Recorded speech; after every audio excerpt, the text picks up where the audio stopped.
بسم اللہ الرحمن الرحیم 22ویں پارے کا مختصر خلاصہ پیش خدمت ہے۔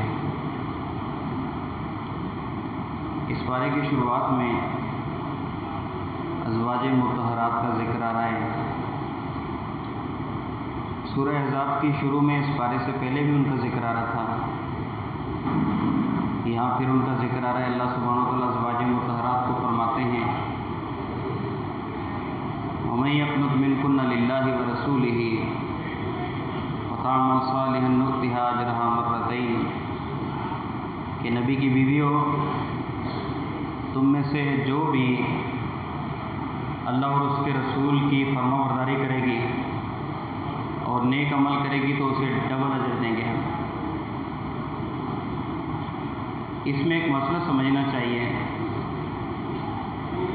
کسی بھی بڑے خاندان سے وابستگی انسان کو نجات نہیں دلا سکتی۔ ازواج مطہرات کو بھی یہ کہا جا رہا ہے کہ تم اللہ اور رسول کی فرما برداری کرو اور نیک عمل کرو، تمہارے لیے صرف اللہ کے رسول کی بیوی ہونا نجات کا ذریعہ نہیں ہے۔ اس کی مثال اللہ سبحانہ و تعالیٰ نے قرآن پاک میں نوح علیہ السلام اور لوط علیہ السلام کی بیویوں کا ذکر کیا ہے۔ ضرب اللہ مثلا للذین کفروا امرأۃ نوح وامرأۃ لوط کانتا تحت عبدین من عبادنا صالحین فخانتاہما فلم یغنیا عنہما من اللہ شیئا وقیل ادخلا النار مع الداخلین کہ نوح علیہ السلام اور لوط علیہ السلام کی بیویوں نے جب اپنے شوہروں کی اس معاملے میں اطاعت نہیں کی تھی تو اللہ سبحانہ و تعالیٰ نے ان کو فرمایا تھا کہ قیل ادخلا النار مع الداخلین کہ تم اگرچہ نبی کی بیویاں ہو لیکن جہنم میں جانے والوں کے ساتھ تمہیں بھی جانا پڑے گا۔ اور فلم یغنیا عنہما اور ان کے جو شوہر تھے وہ اگرچہ اللہ کے نبی تھے لیکن ان کو جہنم کی آگ سے بچا نہیں سکے۔ تو اسے یہ مسئلہ سمجھنا چاہیے کہ آدمی کا کسی اچھے خاندان سے محض وابستگی ہی اس کے لیے نجات کے لیے کافی نہیں ہے۔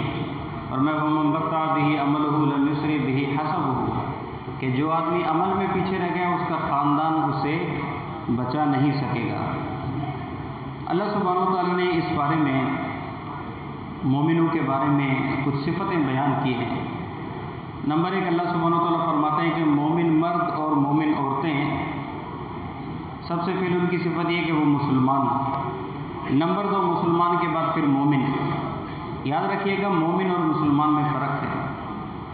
مسلمان وہ ہوتا ہے کہ جو محض کلمہ کو ہو، اور مومن اسے کہا جاتا ہے جو مسلمان بھی اور باعمل بھی ہو، یہ ہے مومن۔ تیسری صفت یہ کہ یہ فرما بردار ہے، اللہ اور اس کے رسول کے مومن فرما بردار ہوتے ہیں۔ نمبر 4، یہ ہمیشہ سچ بولتے ہیں، جھوٹ نہیں بولتے۔ نمبر 5، مصیبت میں صبر کرتے ہیں۔ نمبر 6، عاجزی اختیار کرتے ہیں، اکڑ کے نہیں چلتے۔ نمبر 7، صدقہ کرتے ہیں، اللہ نے جو دیا ہے اس میں سے صدقہ کرتے ہیں۔ نمبر 8، یہ روزہ رکھنے والے ہیں، بلا وجہ روزہ چھوڑنے والے نہیں ہیں، فرضی روزہ۔ نمبر 9، اپنی شرم گاہوں کی حفاظت کرتے ہیں، جو اللہ سبحانہ و تعالیٰ نے ان کے لیے جائز رکھا ہے اسی جائز طریقے سے ہی اپنی ضرورت پوری کرتے ہیں۔ نمبر 10، اللہ کا یہ ذکر کرنے والے لوگ ہوتے ہیں۔ آپ ایک کام میں بیٹھے ہیں تو اللہ سبحانہ و تعالیٰ نے موقع دیا ہے، اس صورت میں آپ زیادہ سے زیادہ اللہ کا ذکر کیا کریں۔ یہ مومنوں کی اللہ نے قرآن میں صفت بیان کی ہے۔ ان کے بارے میں اللہ سبحانہ و تعالیٰ فرماتے ہیں جس آدمی میں، جس مومن میں، مرد ہو یا عورت، اس کے اندر 10 یہ چیزیں آئی تو اللہ سبحانہ و تعالیٰ فرماتے ہیں اعد اللہ لهم مغفرۃ واجرا عظیما، ان لوگوں کے لیے اللہ سبحانہ و تعالیٰ نے بخشش اور اللہ سبحانہ و تعالیٰ ان لوگوں کے لیے بہت ہی بڑا اجر تیار کر کے رکھا ہے۔ اس کے لیے 10 باتیں اپنانا پڑیں گی۔ اللہ سبحانہ و تعالیٰ آگے عرب کا ایک پرانا رواج تھا، اس رواج کو اللہ سبحانہ و تعالیٰ نے سورہ احزاب کے ذریعے ختم کیا اور اس کا ذکر اسی بارے میں آیا۔ وہ یہ کہ عرب کا طریقہ تھا، میں نے سورہ احزاب کی شروع میں کل عرض کیا تھا کہ عرب لوگوں کو اپنا منہ بولا بیٹا بناتے تھے۔ اللہ سبحانہ و تعالیٰ نے فرمایا کہ جو تمہارے منہ بولے بیٹے ہیں وہ منہ بولے بیٹے تمہاری اولاد نہیں ہو سکتے، اولاد وہ اپنے اصل ماں باپ کی ہی ہیں۔ اچھا، عرب کا یہ طریقہ تھا کہ وہ جسے اپنا منہ بولا بیٹا بناتے تھے تو اسے وراثت میں بھی شریک کرتے تھے اور اس کی بیوہ سے شادی وغیرہ کو بھی حرام سمجھتے تھے۔ اللہ کے رسول علیہ الصلوۃ والسلام نے چونکہ زید بن حارثہ رضی اللہ تعالیٰ عنہ کو اپنا منہ بولا بیٹا بنایا تھا نبوت سے پہلے، تو لوگوں میں زید رضی اللہ تعالیٰ عنہ کو نبی صلی اللہ علیہ وسلم کے نام کے ساتھ ہی جانا جاتا تھا، زید بن محمد کے نام سے۔ زینب بنت جحش رضی اللہ تعالیٰ عنہ اللہ کے رسول علیہ الصلوۃ والسلام کی کزن تھی، آپ نے ان کا نکاح زید بن حارثہ سے کروایا۔ زید بن حارثہ اور ان کے آپس میں انبن ہوئی، بن نہیں پا رہی تھی، ان کی طلاق ہو گئی۔ طلاق ہونے کے بعد اللہ سبحانہ و تعالیٰ نے اللہ کے رسول علیہ الصلوۃ والسلام کو حکم دیا کہ آپ زینب بنت جحش سے شادی کریں، اس لیے کہ آپ شادی کریں گے تو لوگوں کو پتہ چلے گا کہ منہ بولا بیٹا حقیقی اولاد نہیں ہو سکتی۔ سورہ نساء میں ہم نے بیان کیا تھا نا، جو حقیقی جو بیٹے ہیں ان کی جو بیویاں یعنی بہویں وہ آدمی کے لیے ہمیشہ کے لیے حرام ہیں، آدمی ان سے شادی نہیں کر سکتا۔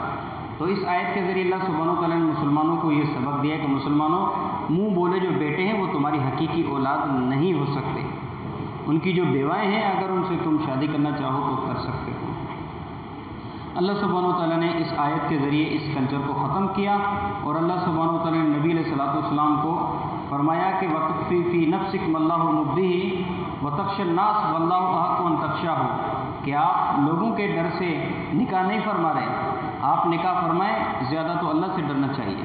آپ اللہ سے ڈرتے ہوئے اللہ نے جو حکم دیا ہے اس کو پورا کریں، باقی اللہ سبحانہ و تعالیٰ دیکھے گا۔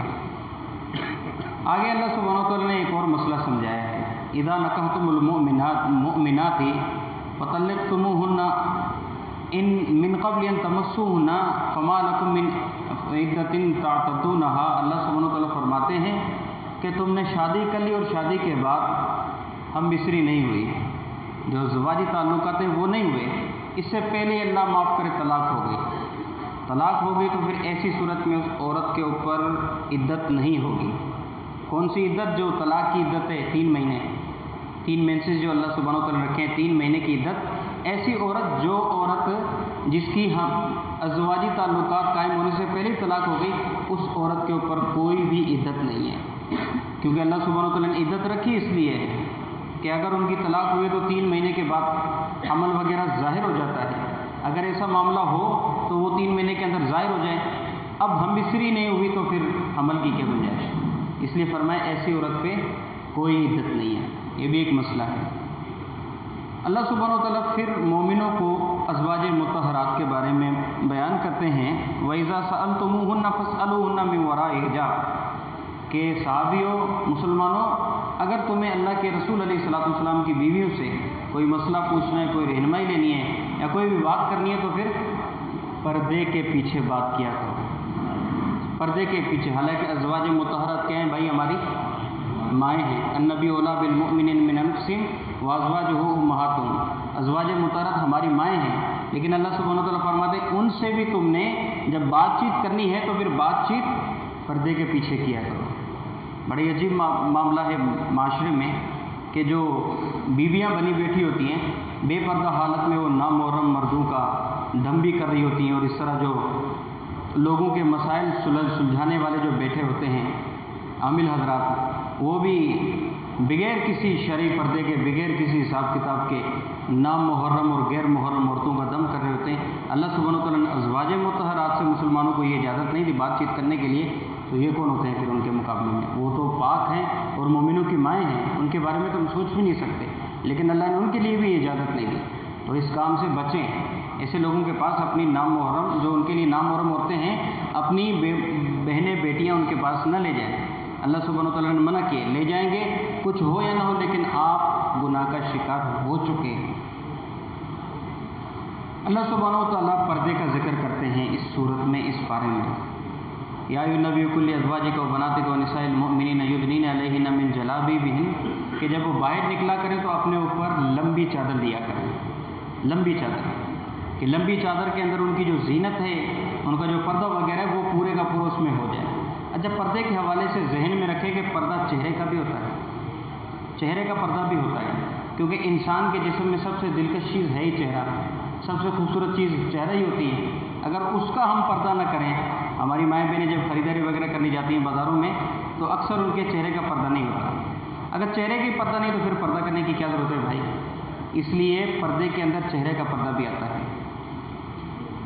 اللہ سبحانہ و تعالیٰ اس بارے میں فرماتے ہیں وَلَا تَشْفَعُ الشَّفَاعَةُ عِندَهُ إِلَّا لِمَنْ أَذِنَ لَهُ، اللہ سبحانہ وتعالیٰ فرماتے ہیں کہ قیامت کے دن اللہ سبحانہ وتعالیٰ کے ہاں سفارش کرنے کی کسی بھی اجازت نہیں ہوگی جسے اللہ سبحانہ وتعالیٰ خود اجازت دے دیں. لوگوں نے اپنے لیے بڑے سفارشی بنا دیے اور لوگوں کے بڑے ہی عجیب و غریب قسم کے عقیدے ہیں کہ یہ لوگ ہمیں جنت میں لے جائیں گے. یہ وہ بھائی ان کا اپنا جنتی ہونا کلیئر ہے تو بچنا چاہیے اس چیز سے بھی. عقیدے کا مسئلہ ہے.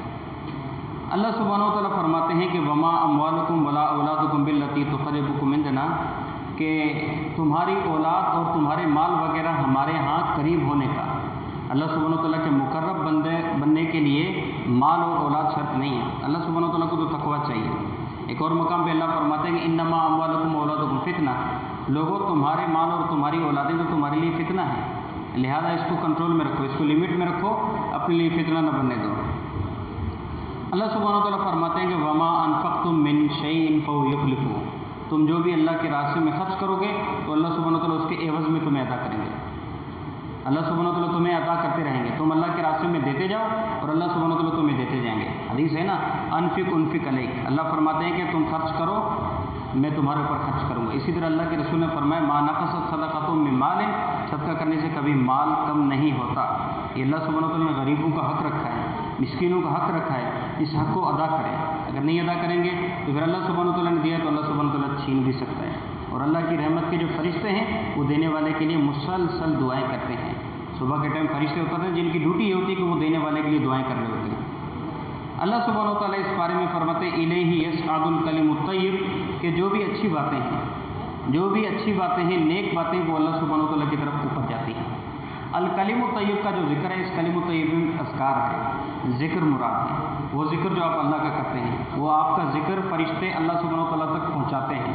اور پھر حدیث میں آتا ہے کہ یہ جو تم ذکر کرتے ہو، یہ ذکر اللہ سبحانہ وتعالیٰ کے عرش کے ارد گرد اس طرح بھنبھنا رہے ہوتے ہیں جس طرح وہ شہد کی مکھی کے بھنبھنانے کی آواز ہوتی ہے نا، اور میں اس طرح وہ چل رہے ہوتے ہیں. اور جو آدمی ان کو ان کلمات کو پڑھتا ہے وہ کلمات بھنبھنانے کے انداز میں ان کا نام لے رہے ہوتے ہیں. اللہ کے رسول علیہ الصلوۃ والسلام نے صحابہ کو فرمایا کہ صحابیوں کیا تم نہیں چاہتے کہ اللہ سبحانہ وتعالیٰ کے ہاں تمہارا وہ تمہارے لفظ جو ہیں مسلسل تمہارے لیے نام لیتے رہیں. تو ذکر کو بھی اپنانا چاہیے اور اس کی عادت اپنائیں. اللہ سبحانہ وتعالیٰ کے نبی علیہ الصلوۃ والسلام نے اتنی تعلیم دی ہے، فرمایا کہ واللہ یزال لسانک رطبا بذکر اللہ، کہ تمہاری زبان ہمیشہ اللہ کے ذکر سے تر ہونی چاہیے. اللہ سبحانہ وتعالیٰ اس بارے میں فرماتے ہیں وَنَكْتُبُ مَا قَدَّمُوا وَآثَارَهُمْ، کہ یہ جو لوگ دنیا سے چلے گئے ان کے وہ عمل بھی ہم نے لکھ کے رکھے ہیں جو یہ خود آگے بھیج چکے ہیں. جو عمل کر چکے اللہ فرماتے ہیں ہم وہ بھی نوٹ کر چکے ہیں، اور وہ عمل جو پیچھے چھوڑ کے ہیں، جو پیچھے چھوڑ کے نشانات، آثارم یعنی نشانات، یعنی وہ عمل جو ان کے جانے کے بعد بھی ان کو فائدہ دیں گے، اللہ سبحانہ وتعالیٰ فرماتے ہیں کہ ہم نے ان کو بھی اپنے ہاں نوٹ کر کے رکھا ہوا ہے. قیامت کے دن ہم جب بندہ ہمارے سامنے آئے گا تو پھر ہم انشاءاللہ اسے اجر دیں گے اس کا. اللہ کے رسول علیہ الصلوۃ والسلام نے فرمایا صدقہ جاریہ کی بات ہوتی ہے، اور صدقہ جاریہ کے بارے میں اللہ کے رسول علیہ الصلوۃ والسلام نے فرمایا اذا مات الانسان انقطع عنہ عمله الا من ثلاث، انسان جب دنیا سے چلا جاتا ہے تو دنیا سے جانے کے بعد عمل ختم ہو جاتا ہے، عمل ختم ہو جاتا ہے، لیکن تین چیزیں اسے فائدہ دے رہی ہوتی ہے. تین چیزیں اسے فائدہ دے رہی ہوتی ہے. نمبر ایک صدقۃ جاریہ، فرمایا کہ صدقہ جاریہ. اور صدقہ جاریہ کے بارے میں یاد رکھیے گا کہ یہ وہ کام ہوتا ہے جو لانگ ٹائم تک چلے، ایک لمبے ٹائم تک چلے، لمبے ٹائم تک چلے، اسے کہتے ہیں صدقہ جاریہ. دوسرے نمبر پہ علما ينتفع به، فرمایا وہ آدمی کوئی بھی ایسا علم کا کام کر کے جائے جس علم سے لوگ فائدہ لے رہے ہیں. اچھا، اس میں قرآن و حدیث کا علم آتا ہی آتا ہے، یہ تو ہے ہی فائدے والا، لیکن وہ دنیاوی علم جو آدمی کو تہذیب، تمدن، اخلاق سکھائے، وہ علم بھی صدقہ جاریہ میں آتا ہے. تیسرے نمبر پہ فرمایا کہ ولد صالح یدعو لہ، نیک اولاد جو اس کے لیے دعا کرے. اچھا، یہ تینوں چیزیں جو ہے نا صدقہ جاریہ کے حوالے سے لوگوں نے عجیب ذہن بنا ہوئے. اگر ہم ان تین چیزوں کو اپنا لیں، یقین کریں ہمارا معاشرہ سدھر جائے گا، معاشرہ سدھر جائے گا. وہ کیسے؟ صدقہ جاریہ. اگر ہم صدقہ جاریہ کے کام کرنے لگ جائیں تو معاشرے میں غربت کتنی ختم ہو جائے گی، لوگوں کی کتنی ضروریات پوری ہو جائیں گی، معاشرے کا فائدہ ہے. اسی طرح اگر ہم علم کو عام کریں، علم کو عام کریں تو پھر جہالت ختم ہوگی نہیں ہوگی، اور جہالت ختم ہونا معاشرے کے لیے فائدہ مند ہے کہ نہیں ہے. تیسرے نمبر پہ نیک اولاد. ہر آدمی اگر اپنی اولاد کو نیک بنا لے تو برے لوگ دنیا سے کم ہوں گے نہیں ہوں گے، برے لوگ دنیا سے کم ہوں گے، یعنی معاشرہ سدھرے گا. اللہ کے رسول علیہ الصلوۃ والسلام نے صدقہ جاریہ میں بھی ایسے عمل بتائے جو عمل صرف انسان کے اپنے لیے نہیں بلکہ پورے معاشرے کے لیے فائدے والے ہوں۔ اللہ سبحانہ و تعالیٰ سے دعا ہے کہ اللہ سبحانہ و تعالیٰ عنایت کی روشنی میں